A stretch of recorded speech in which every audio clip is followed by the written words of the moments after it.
The man you see every day, smiling as he greets his neighbors, chatting amiably at the local diner, and tucking his children in at night, was living a secret life so dark that it defies belief. Imagine a father, a husband, and a respected member of a quiet suburban community who by night transformed into one of America's most notorious contract killers. This is the story of Richard Kuklinski, a man known as the Iceman, whose chilling double life shocked an entire nation. Richard Kuklinski confessed to more than 200 murders, and for decades he managed to maintain an unblemished reputation among his friends and neighbors. Yet behind closed doors, he orchestrated brutal killings with a precision that left forensic experts baffled and law enforcement scrambling to keep up. How could someone so ordinary on the surface hide such an extraordinary capacity for cruelty? Today, we peel back the layers of a life steeped in violence and deception. We'll journey from the bleak corridors of his troubled childhood to his meteoric rise as a feared contract killer. We'll examine the gruesome details of his most notorious crimes, the relentless investigation that finally brought him to justice, and the devastating impact his secret life had on those he loved. Stay with us as we unravel the legacy of the Iceman, a story of duality, terror, and ultimately, the crushing weight of consequence. Before we begin, make sure you hit that like button, subscribe to our channel, and share this video with fellow true crime enthusiasts. Now let's step back in time to the origins of a man whose early life foretold a destiny of unspeakable violence. Richard Kuklinski was born in New Jersey in 1935, into a world that offered few gentle comforts and even fewer opportunities for a tender childhood. Instead of a home filled with love and laughter, young Richard was exposed to an environment marred by brutality and neglect, a crucible that would shape his future in unimaginable ways. From his earliest days, violence was a constant companion. His father, a man ruled by anger and discipline, resorted to physical punishment to impose his will on the family. For Richard, the echoes of his father's fists were as much a part of his childhood as the sounds of laughter and play should have been. The abuse didn't stop with him. His older brother, a beacon of hope in an otherwise grim household, suffered the full force of their father's cruelty. In a heart-wrenching climax to a childhood defined by brutality, his brother was beaten to death, a tragedy that imprinted on Richard a lasting lesson. That power and control were the only means to survive.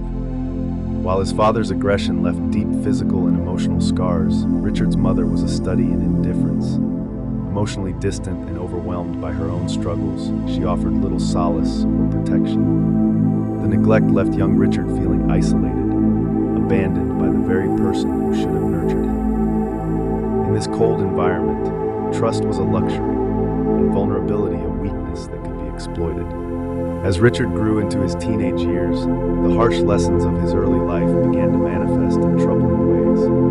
With no one to turn to for compassion or guidance, he discovered that the streets offered an alternative, a means of asserting control when he had none at home. What started as small acts of petty theft soon evolved into a pattern of defiance against a world that had given him so little. Every stolen moment of power, every item snatched in the dead of night, was a small rebellion against the tyranny of his past. It wasn't long before Richard's activities caught the attention of those who operated in the shadows. The local underworld, always on the lookout for someone with a willingness to do whatever it took to survive, began to take notice. In the gritty milieu of New Jersey's criminal circles, he was introduced to the notorious De Cavalcante crime family.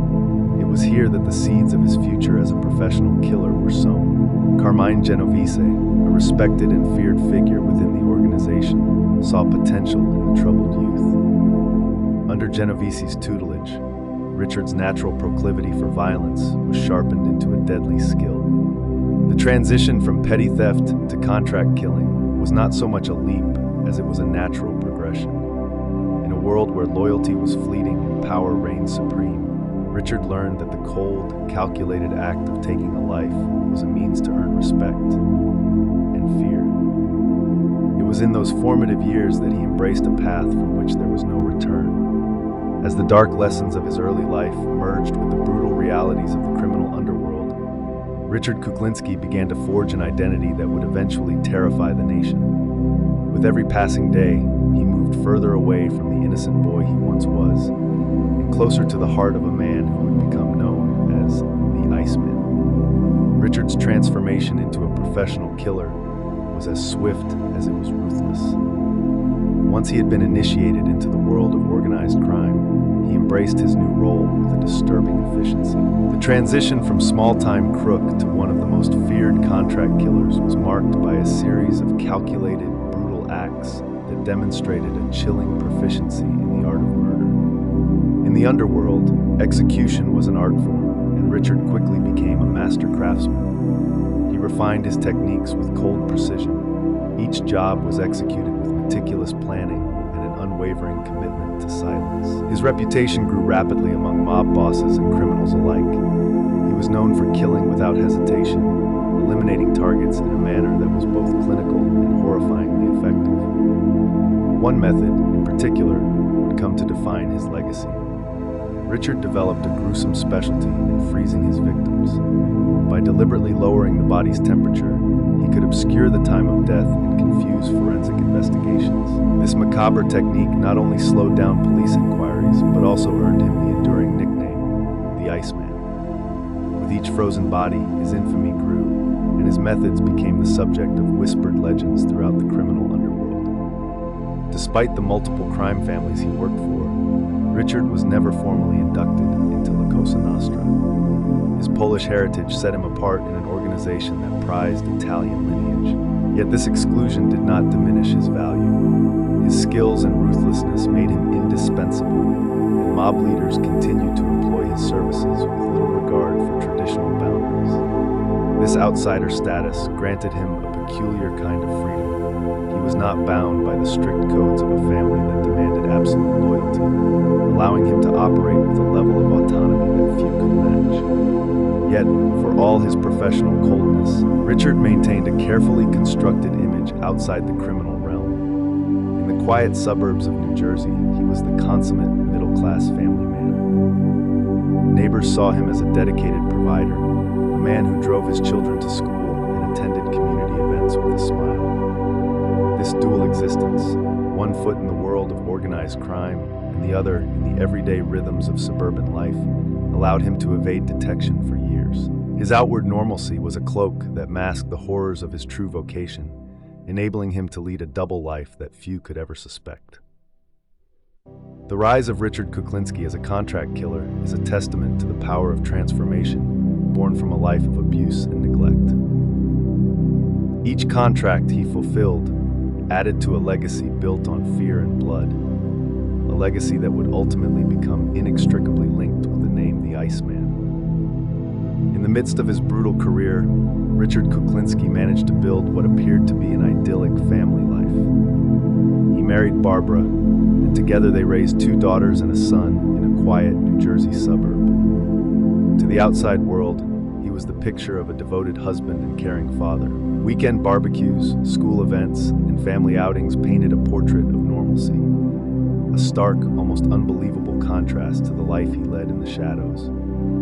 But behind closed doors, the atmosphere was anything but serene. The same hands that once caressed his children were also capable of inflicting unspeakable violence. Barbara, who had once been the center of his world, became a frequent victim of his explosive temper. The gentle routine of domestic life was intermittently shattered by episodes of domestic violence that left deep emotional scars. The family's quiet suburban home, once a sanctuary, became a battleground where love and fear coexisted in a toxic blend. For his daughters, Kristen and Merrick, the duality of their father's nature was a source of constant torment. They grew up in an environment where the loving, affable man they saw in public was also capable of sudden, brutal outbursts behind closed doors. Kristen, in particular, found herself forced into the role of protector. Determined to shield her mother from further abuse, she often intervened, sometimes at great personal risk. Her courage, born of desperation, was a small beacon of hope in an otherwise dark household. Merrick's feelings were more complicated. Torn between the admiration of the father who provided for them and the terror of the man who could turn violent without warning, she developed a complex bond with him. there was a part of her that clung to the image of the caring father, even as every bruise and harsh word reminded her of the other face of his nature. This internal conflict would haunt her for years, leaving a lasting impact on her psyche. Despite the chaos at home, Richard's public persona remained impeccably maintained. Neighbors saw a man deeply involved in community life, always punctual at social gatherings, a regular at local events, and someone who took pride in his family's appearance. This carefully cultivated image allowed him to evade suspicion for decades, as the darkness of his true self was hidden behind an ordinary mask. Every smile he shared and every word of encouragement he offered was a calculated part of the act, a performance that made it nearly impossible for those around him to reconcile the two halves of his existence. The dichotomy between his public and private lives was not lost on those who eventually became entangled in the aftermath of his crimes.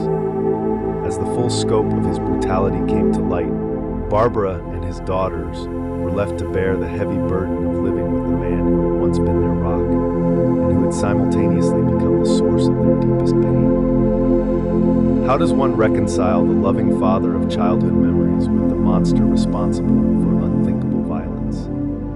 This question would echo throughout their lives, shaping their every thought and haunting their every dream. As Richard Kuklinski's reputation as a contract killer grew, so too did the list of his most notorious murders. Each act was a chapter in a grisly saga that spanned decades and left an indelible mark on the annals of true crime. Let's explore some of the cases that would forever cement his place as one of the most fearsome hitmen in history. In 1972, one of Kuklinski's most horrifying murders unfolded in a remote cave in Pennsylvania.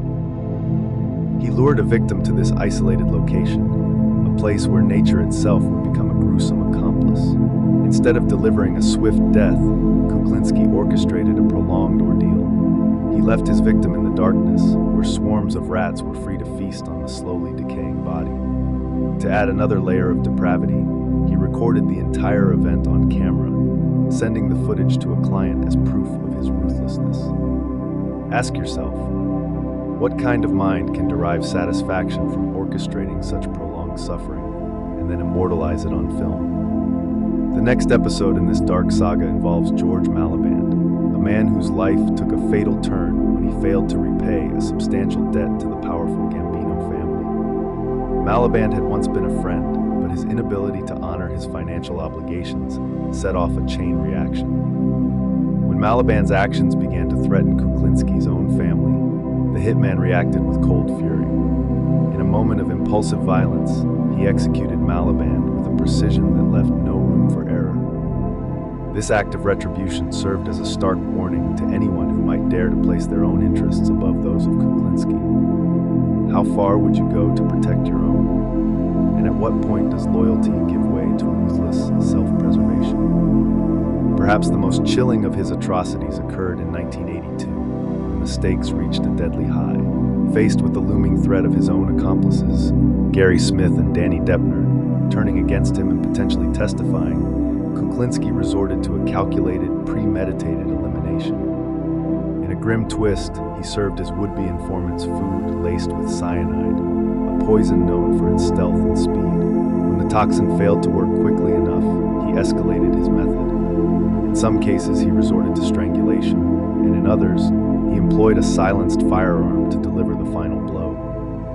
This dual-pronged strategy ensured that his associates would never have the chance to betray him. The meticulous planning and execution of these murders underscored a chilling truth. In Kuklinski's world, no one was safe, not even those closest to him. Each of these murders is a testament to the cold, calculated nature of Richard Kuklinski.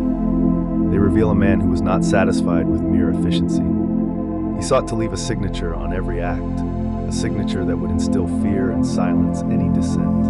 His methods were as innovative as they were horrific, ensuring that his name would echo in the corridors of criminal infamy for years to come. For years, the web of violence spun by Richard Kuklinski remained elusive, hidden behind the veneer of a respectable suburban life. However, However, the relentless determination of law enforcement eventually began to unravel his secrets. Detective Patrick Kane, a tenacious officer with an unwavering commitment to justice, spearheaded the investigation that would ultimately bring the Iceman to his knees.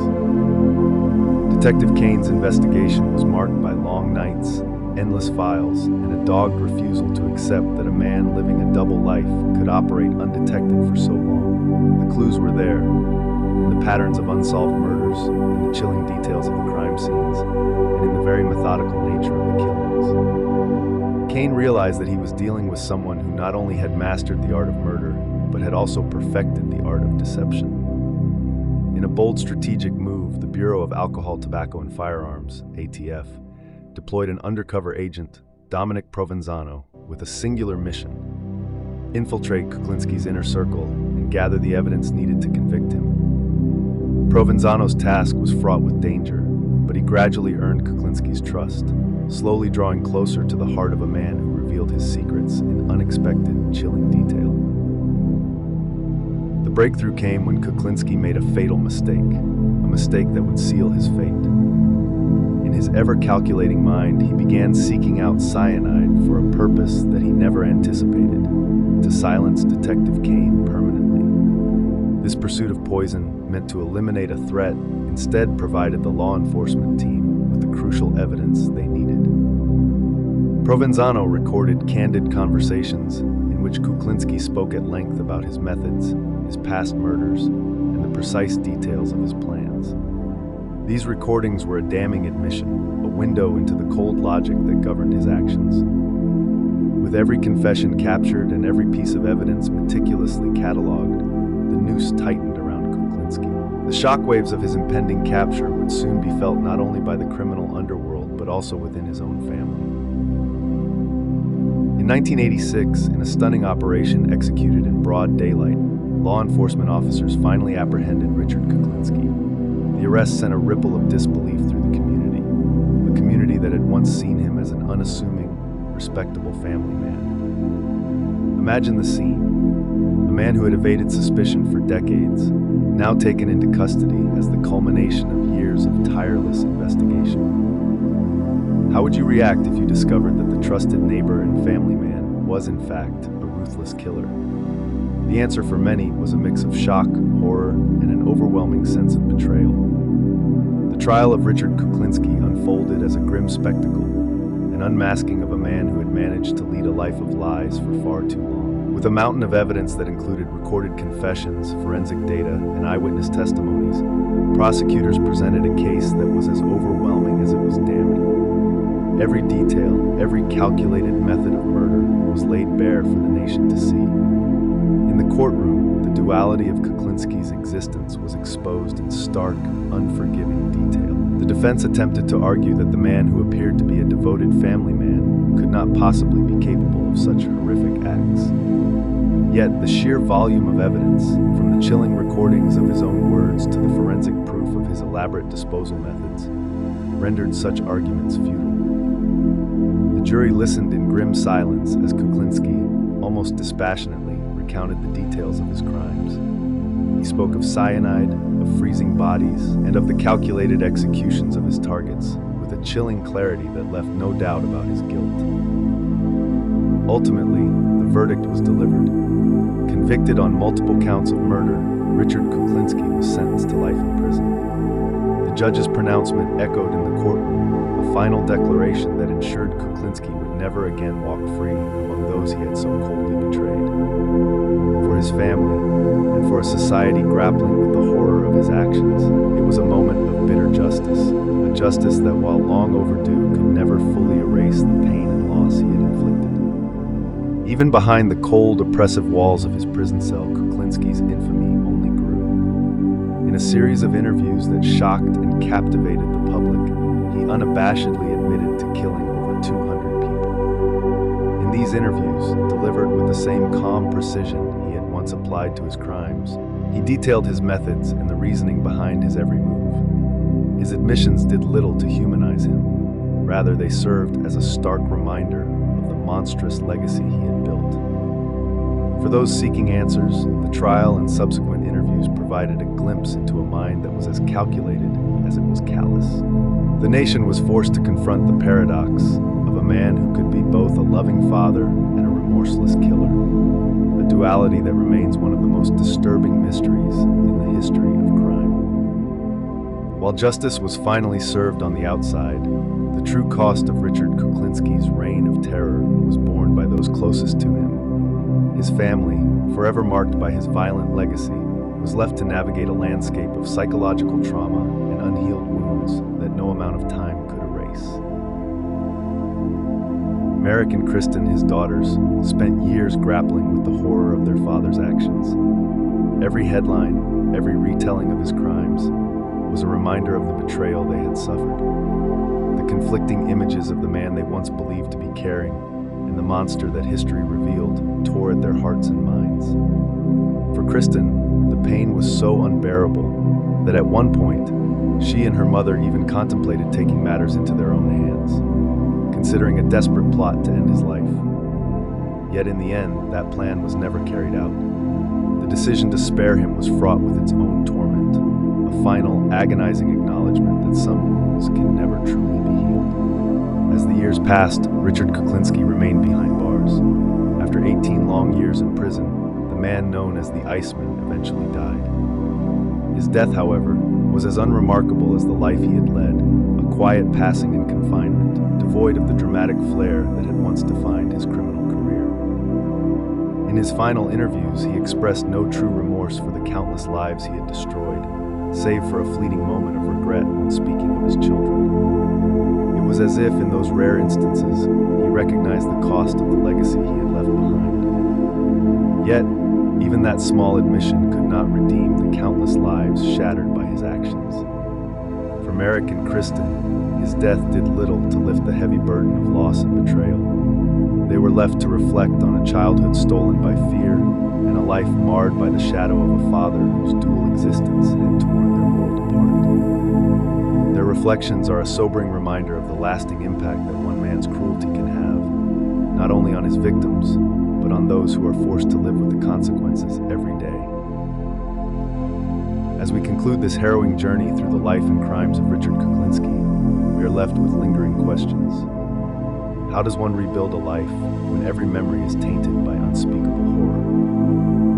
Can a family ever truly recover when the very person who was supposed to be their protector becomes the source of their deepest wounds?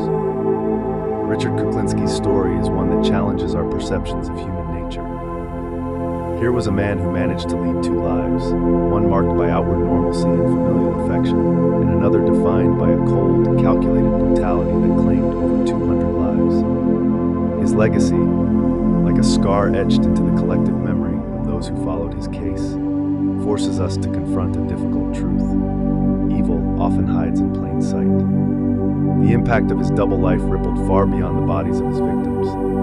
It shattered the lives of those he claimed as family and left an indelible mark on the community that had once welcomed him without question. For Merrick and Kristen, the journey of reconciling their memories of a father who was both a loving presence and a relentless killer is an ongoing battle, a struggle to find meaning and healing amid the ruins of their past. In our exploration of the Iceman, we have seen a man forged in the fires of a brutal childhood, transformed by the criminal underworld, and ultimately undone by the very methods he once perfected. His arrest, his trial, and his eventual death in prison brought an end to one chapter of terror. But the questions he raised about the nature of violence, loyalty, and identity continue to echo today. As we reflect on this story, we invite you to share your thoughts. How do you reconcile the duality of a man who can be both a caring father and a remorseless killer? What does his story tell us about the hidden lives that can exist right under our noses? We want to hear from you, so please leave your comments below, and if you found this investigation as compelling as we did, like and subscribe for more in-depth true crime stories.